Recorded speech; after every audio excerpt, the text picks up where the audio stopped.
How do I get out of my lease? That and more coming up in this episode.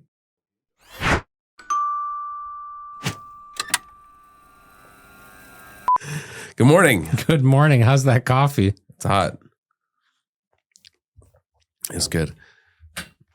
It's good. It's good. Welcome. So today we're talking about... Let's count his filler words today, Robbie. Well, define filler words. You know. Hang on. Could be or so that's hard to clarify. So you need to have context to it. So don't count incorrectly. Well, is a reaction. Yes. Is a filler word. That's right. That's a filler sound. Ahs, you knows. Those are all fillers. You know is not a filler.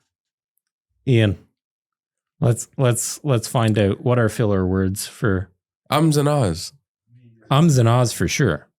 Oh no, there was a movie I was watching once where they were watching a video of their friend on camera and they were drinking every time they said something. I can't remember what it was.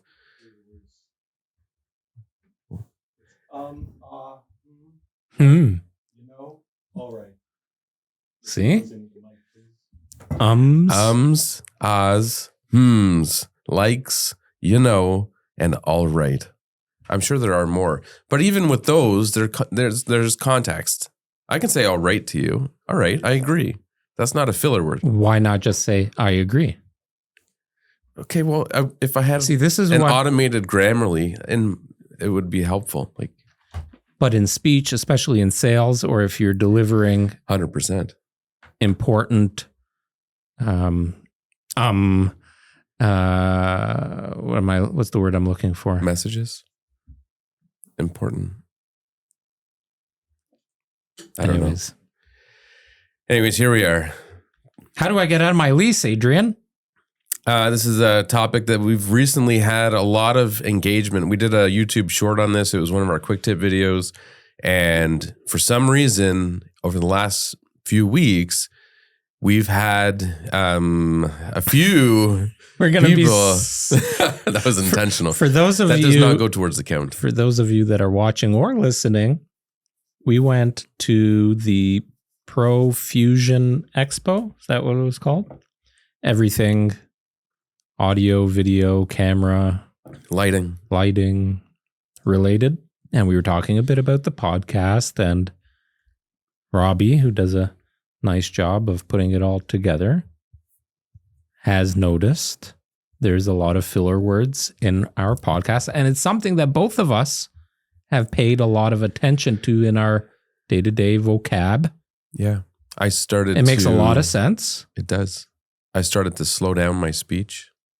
Instead of using filler words, I would just fill that with silence. And you used to make fun of me for speaking too slowly. And having those silent pauses. Like that? Correct. If done correctly, it can emphasize the importance of your message. Oh, shit. I just did it. All right, let's go on. How do I get out of my lease, Adrian? So you went on to say... Let me start by saying this is relevant to Ontario. So if you are in... Right, we got a message last week from somebody in Arkansas. Right, so if you're anywhere but Ontario, take this with a grain of salt, and you have to check with your local governing body, whoever Although, that if you're happens outside to be. of Ontario, this is still some good advice. Yes. Just find out if it's applicable for your specific region. Well, and some of this is, I don't know what the right term would be, but just good human behavior, right? Like some of it would be you should or shouldn't Some of it's common sense. Some of it's common sense. Well, we've learned very quickly much of it's not as common as we would think. But I would say a lot of this is just common courtesy and having a mutual respect for both parties, the landlord and the tenant, both of their scenarios. The landlord has financial obligations in most cases to whether it's the property taxes and mortgage, among other things. And then the tenant has responsibilities and a life, and you should try to work together. So the most important thing, and one of the reasons we've been very successful at finding tenants for properties is that we act as humans and we treat them nicely. And for our property management company, KT Property Management, soon to be Renty. My Renty. Is that the jingle? You ever seen that episode of Seinfeld? No. Everybody has Seinfeld references, and I don't remember any of them. Costanza. I don't. Now I'm going to have to go look it up. I'll play it here in the office for you. George. Yes. One of his, I guess he called it a leave behind or something, where he would go on a date and strategically leave something behind as an excuse in to the go lady's back? apartment, Okay. so he would get a second visit. That's so funny. And in that episode, he was using his name, Costanza, as a jingle to remember and plant the name in their heads. So he did this on one of his dates, left the keys behind in the lady's sofa or whatever, and he said, "Oh, did I leave my keys in your apartment?" She says, "Oh no, I don't think so." And he says, "Well, check behind the pillow and the couch." And sure enough, obviously, yes, and sure enough, he went back to grab the keys, and as he was leaving the apartment, he whispered in Costanza. That's funny. And it became a thing in Seinfeld. But when I was thinking about Renty, we haven't announced this, so this is like a preview. Yes. We are rebranding KT Property Management to Renty. Website will be myrenty.com or myrenty.ca. And I was thinking, what can we do that's catchy? I'm down with a jingle. My Renty. Or just a soundbite. That would be a soundbite. Yeah. I like it. I totally don't know where I was at. Oh, I was saying, as far as it goes with creating those relationships, is with Renty, currently known as KTPM, we provide a move-in gift to tenants. And the main reason we do that is just to establish a good relationship with them off the start. And that's what a lot of this boils down to. But at the end of the day, if you want to get out of your lease, this is the podcast you want to listen to, because we're going to tell you how, if you're in Ontario. So that was probably either the longest or the worst intro of a podcast we've done. Yes. There you go. Let's go. I'm trying to think of I'm trying to remember the comments we've had recently. There was one person who chimed in on that video and left a comment saying he felt threatened. So there's a lot of reasons people want to leave. This particular guy felt threatened by a neighbor. And I believe he was actually worried for his own safety and his life, and he wanted to know how he could get out of his lease. So that's very different, I would say, from somebody who just wants to leave. I mean, some people have a horrible landlord who won't remedy problems at the property. Some people have a lifestyle change. There's so many reasons.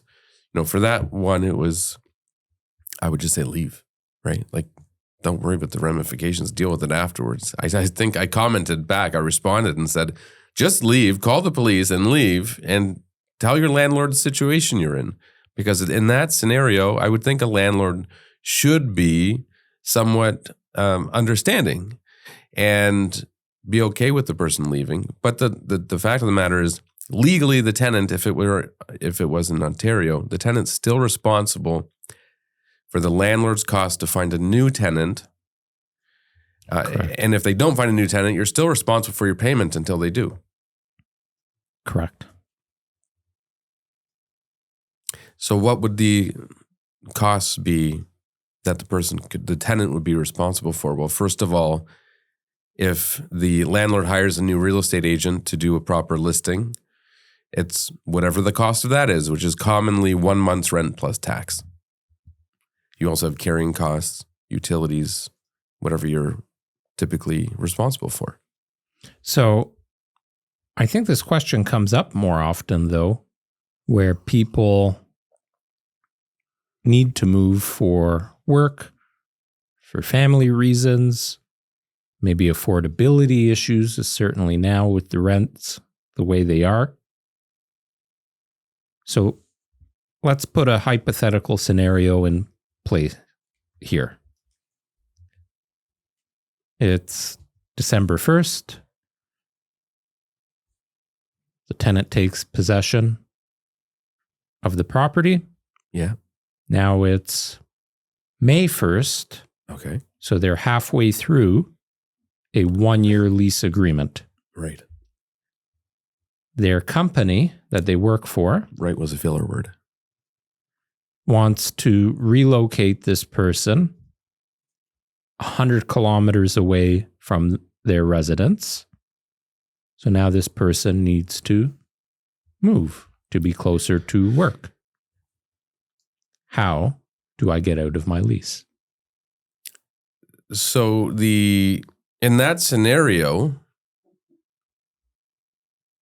well, the fact of the matter would be that it goes back to what I just said. So you are responsible for compensating the landlord if they incur costs getting a new tenant.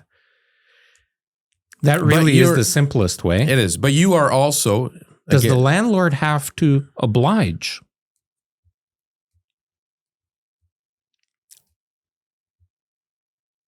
I'm putting him on the spot. I would say no. But the tenant is allowed to sublet or assign the lease. Correct. And the landlord cannot unreasonably withhold or refuse that right. So what does that mean?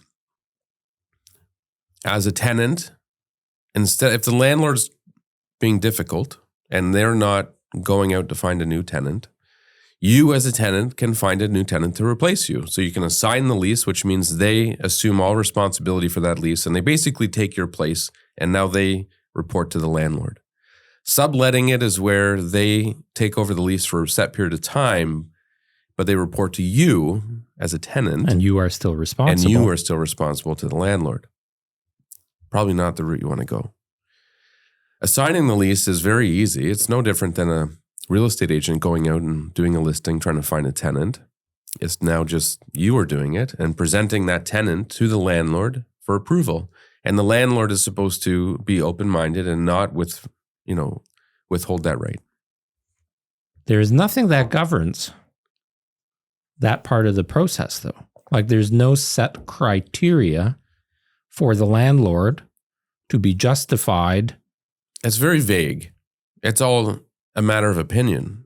Correct. You may think the new tenant that you have found is a suitable, qualified tenant. The landlord may not. Or the landlord may just be a dick and... Right. Well, that's what I'm saying. And they're not cooperating because they don't like you and they just don't want to cooperate. What are you going to do? Take them, sure, you can take them to the landlord and tenant board and in 6 months you get an appointment. So if you're a tenant and you're looking to get out of your lease, the first thing to do is to talk, in my opinion, this is all really opinion based. In my opinion, the best course of action would be to sit down or have a conversation with your landlord and explain to them the situation. Be apologetic, remorseful, honest, transparent, and see if there is a solution that can be resolved there in this process. From a landlord's perspective, and by the way, next week we're going to be talking to our landlords because we're flipping the coin, flipping the table upside down, because next week's topic is how do I get rid of a tenant?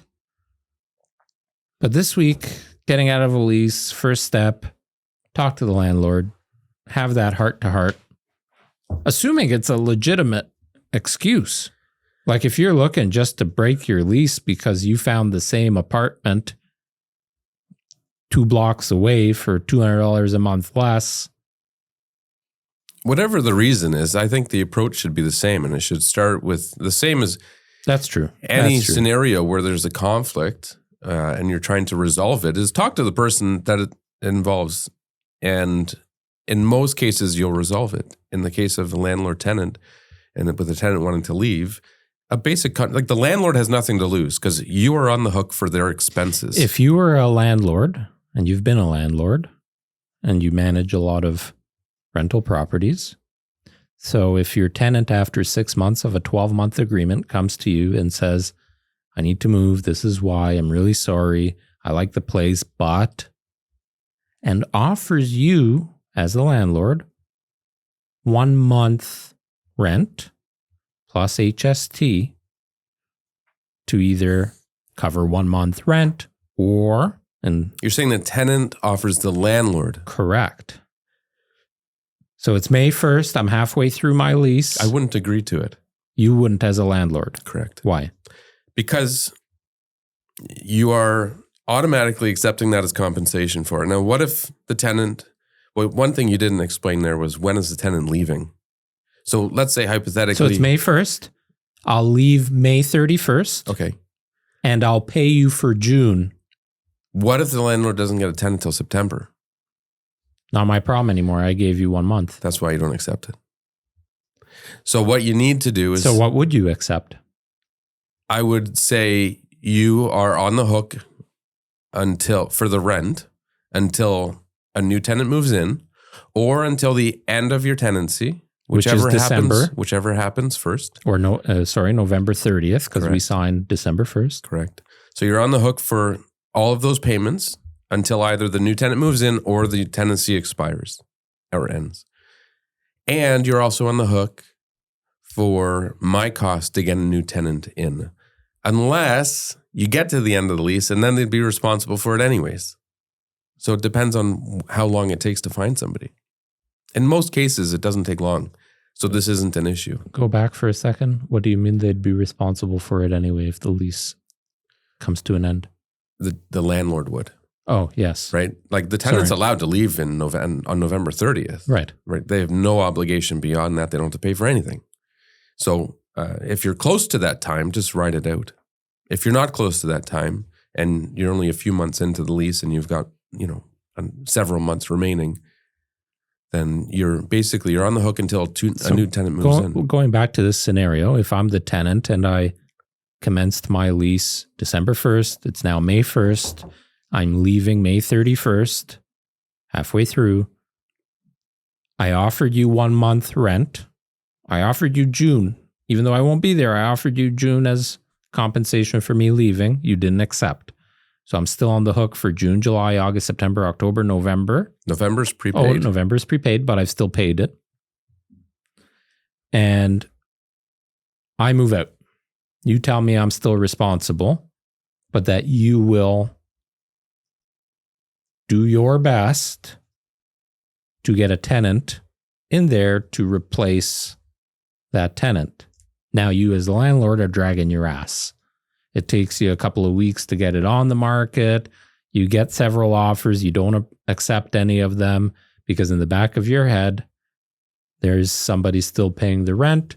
So you will be selective if and when you accept any of these offers. That's what happens. I would say, so yeah, that's the reality of it. You're responsible for it. But I would say if you could prove that the landlord was dragging their feet and not taking appropriate initiative and effort to fill the tenancy, you could even take them to small claims court or... So, and that goes to my advice for landlords and tenants today. Tip for landlords and tenants. If you're trying to break the lease during the agreed lease period, you better make a decision on what's most important to you because you could end up in court. You could end up wasting a lot of time, a lot of money, and a lot of effort to resolve this. So it is best to resolve it amicably and find a solution that works for both parties before shit goes crazy. In most cases, these things are resolved very easily with very basic conversations. As a tenant, I wouldn't move out until they've found somebody.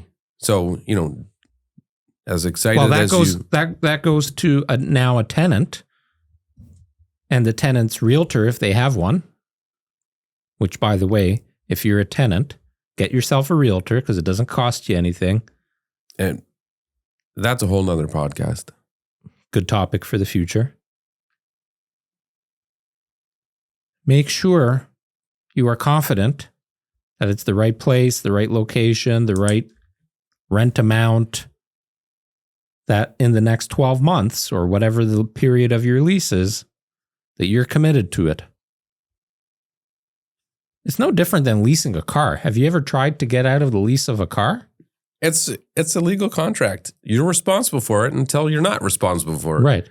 We'll go back to our days in the car business, Adrian. What are your options when you... Oh, shame on you. Are you a rookie?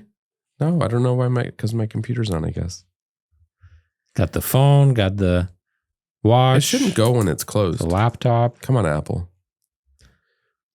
If you lease a car, 4-year lease, you're halfway through. The car for sure is worth less than what the payout of the lease is, because one of your options would be buy it out. You can sell it to somebody potentially, but then take a loss. So there's 20,000 owing on the lease. The car is worth 10 grand. Somebody buys it from you for 12. You still got to stroke a check for $8,000 to the leasing company. Even if you get stuck with a lemon, you're still stuck with it. There's companies like you can take them to arbitration Lease and go. Busters. That's like you can fight it legally. You have sure. There are processes in place where you can argue that you shouldn't be responsible for it, but that's the same as a tenant. Yeah. Actually, comparing the lease of a vehicle to the lease of a home is very similar, because when you have a vehicle, you still are responsible for oil changes, tire and brake maintenance. I thought about making that. Like, have leasebusters.com? I don't know if that's still a thing. It is. Yeah. For I sure. was thinking for residential tenants, that should be something too. Maybe you give an incentive because their rates are probably less than the going rate. Yeah. So there's an incentive there. It's a good idea. That's all we need. Another new company. But the variable there... Call it Lease Musters. Well, it's similar, I suppose, where you can't just take over a lease. You have to get approved by the lender. Right. Which would be similar to... If you have a credit score of 320, right. Don't plan on taking over the lease of that BMW. Precisely. Which would be similar to a residential tenant. Right. If you have an income of $10,000 a year gross and you're trying to rent a $3,000 a month detached home, right? Don't plan on getting the approved. difference being, though, that you're dealing with a private homeowner, not a corporate entity that doesn't make emotional decisions. They make, tactical, strategic decisions based unless you're a landlord that is represented by there you my go. rentee. Yeah. Yeah. I mean, it's sticking in my head. I don't know if it's for good reason or bad reason, or I guess if it sticks in your head, it's good. That is an interesting idea. You like it, eh? It's part of my mental campaign for social. For no, not renting. that. I hate that. I mean the Lease Busters. Oh. I hate it because it's stuck in my head now. Well, that is a good idea. Something to look into, because there is no avenue other than like Facebook Marketplace. Well, think of most people are in a 12-month lease. Over the course of 6 months, over the last several years, how much has rent gone up in 6 months on an average? Say a $2,500 monthly rental. 10%. Yeah, so that's good savings. But there's only 6 months remaining versus a lease on a car where you've maybe got 2 or 3 years remaining. But then the landlord's debate would be, if this person is vacating and they're paying $2,500 a month, and in I Ontario, can get $2,750 on a new tenant, why would I accept to continue at $2,500 a month? That's right. And the other argument a tenant may have is, well, why should I pay anything? You're getting a new tenant at a higher rate. We hear that all the time. Right. I mean, the logic behind it is it doesn't matter. You're legally, you signed a contract. You're responsible, pay for whatever costs you're legally responsible for paying. And even if the landlord gets it at a higher rate, they still have to pay a month's rent or whatever their expenses are to get that, which will take a year or more to recuperate. Now, the asterisk behind all of this is if your landlord is negligent on something, fridge hasn't worked in 3 days, heating hasn't. That's setting high expectations. Fridge hasn't worked in 3 days? Well, 3 days. Give us at least a week. Yeah. Depends on what the issue is, I suppose. Yeah, we should have some fridges on standby in storage. We live in Canada. Just put it outside. Four months of the year, it's frozen. Heating it's December and the heat hasn't worked in 3 days. And this is a recurring issue. And I have a newborn. Space heaters on standby. We need to start adding to our inventory. Yeah, I suppose. I did that recently with a dehumidifier. So I took my personal dehumidifier and dropped it off at a house where actually we haven't even informed the landlords yet because we handled it all very efficiently. But the upper unit of a single family residential property where you have basement apartment, they tried to install some plumbing fixture on their own, which is not allowed. And it leaked through the ceiling in the basement. So what happened? Well, I had the tenant in the basement sent me a video of the water leaking, which we can post on this podcast. So if you're listening to it, check out the YouTube video. And I called the upper unit immediately, which I don't know why he didn't message her. Anyways, and then so she that's another story. She was denying it. And anyways, I called a plumber immediately. They came within half an hour. But in the meantime, I did a FaceTime call with the tenant downstairs and showed him how to shut it off. So he shut off the main water supply. So that we dealt with quickly. So damage was minimal. And I don't know where I was going with that. Dehumidifier. So I dropped off my dehumidifier. Between getting the person in to repair the ceiling, I dropped off my dehumidifier, and so they had that running for several days to dry it up. Because if you didn't do that... Was there any subsequent damage? No. Well, the ceiling needed repair, which was taken care of. And the upper unit tenant covered everything. She was great. But in the beginning, she was a bit apprehensive that it was her fault. But even the repair person said it was. And she was good. She handled it very... So tip for tenant. Well, if you're getting plumbing or electrical... Anything associated with a trade that requires a license, hire somebody. And if you don't, it's going to cost you if there's an issue. Can you imagine how many people rent residential properties and maybe install their own Wi-Fi switches or Wi-Fi plugs or change a light fixture? Burn the house down? God forbid.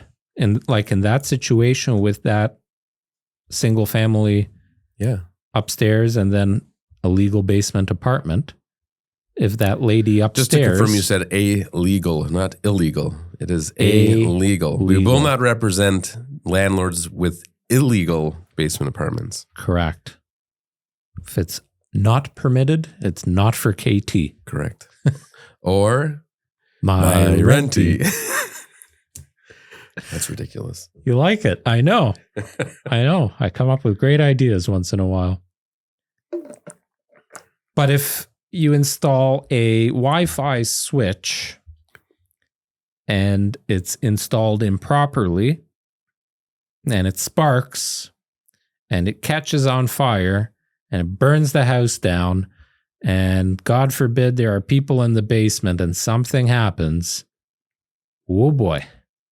Well, I think it was last year. Or anything can happen. Like your example, you're supposed to hire a plumber. You didn't, cause the leak, cause damage. Yeah. You're on the hook.